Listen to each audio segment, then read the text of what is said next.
Hello, this is Jennifer Hallsey down in Savannah, Georgia, and I'm super excited to be part of this exhibition at the Attleboro Arts Museum. I just wanted to take a moment to talk a little bit about my piece. It's called Something Old, New, Borrowed, and Blue, and it deals with Tiffany's rings specifically, but more so, it's part of a larger body of work that I was working in a few years ago that dealt with this idea of where does value lie? Is it in the material? It is in the name, authenticity, all of these things. What is the real? So it fit really nicely in the theme of this show. So right here is the piece that you see, which is Something Old, New, Borrowed, and Blue.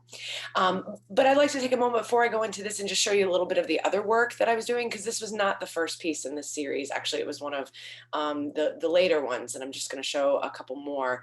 Let's see, let me get so first of all, what I did was on the end here is I went on eBay and I looked for a Tiffany's cigar band ring, a specific style of their band of ring, and I bought it. I think I paid maybe $80 or $90 for it. I have no idea if it's real or not, and that doesn't really matter to me. That wasn't what it was, but it was the idea that that's what they were advertising it as.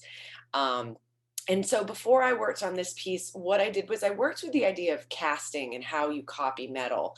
And so these two here, which you should be able to see, it's the same piece. And so the Tiffany's ring I was making a copy of. And then this shows that process of the way jewelry is made and what it actually looks like. And then, of course, this is it wearable. And so the idea of when you were wearing it, you might not see the history or the process of everything that's underneath it. So I was just kind of playing around. This wasn't a piece that was really ever finalized. I don't believe it even has a title. It was just part of this series. Um, and then this one was when I was getting a little bit more serious into it. So I'll show you here is that I did buy a Tiffany's ring from Tiffany's. I went on the Tiffany's website and ordered a cigar band ring. And you'll notice that these rings look a little bit different.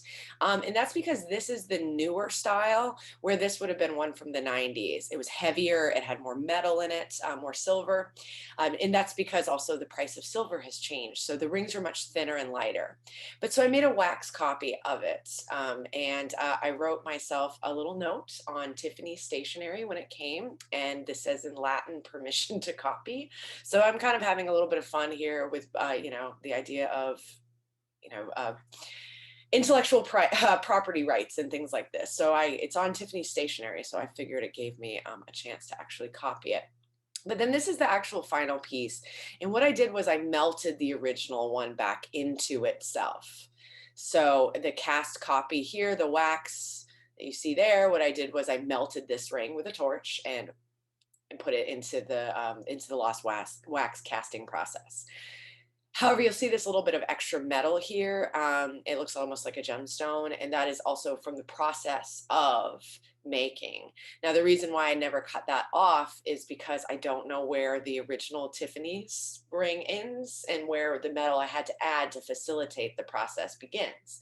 So that's kind of, a little bit of what I was playing with. But this piece, the piece that was accepted to the show, which is one of my favorites, talks about the casting process, just like what we've seen up to this point, lost wax casting. And then, of course, there's the process of actually making it. So you need extra metal, all of this.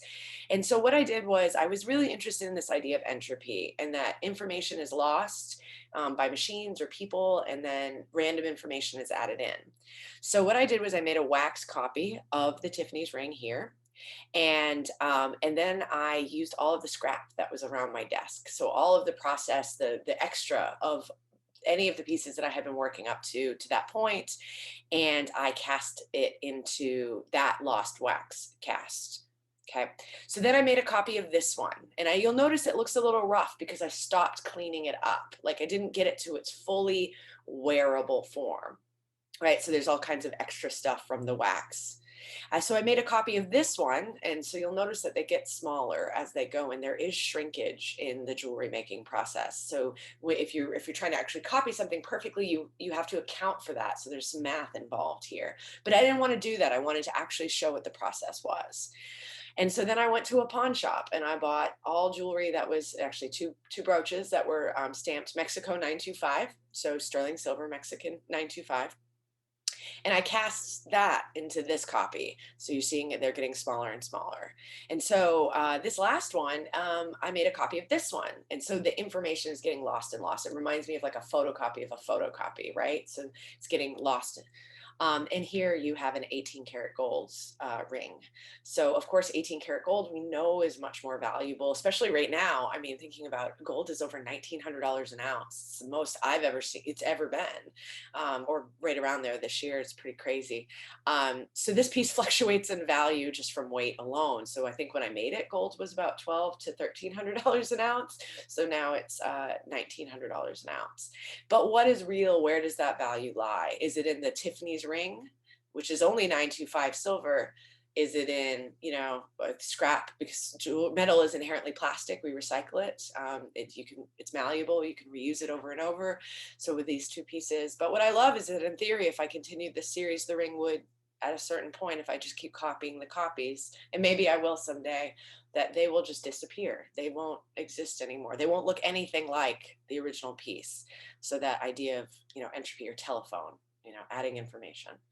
But so thank you for this opportunity to talk about this piece. I'm really excited to be part of the show. And thank you.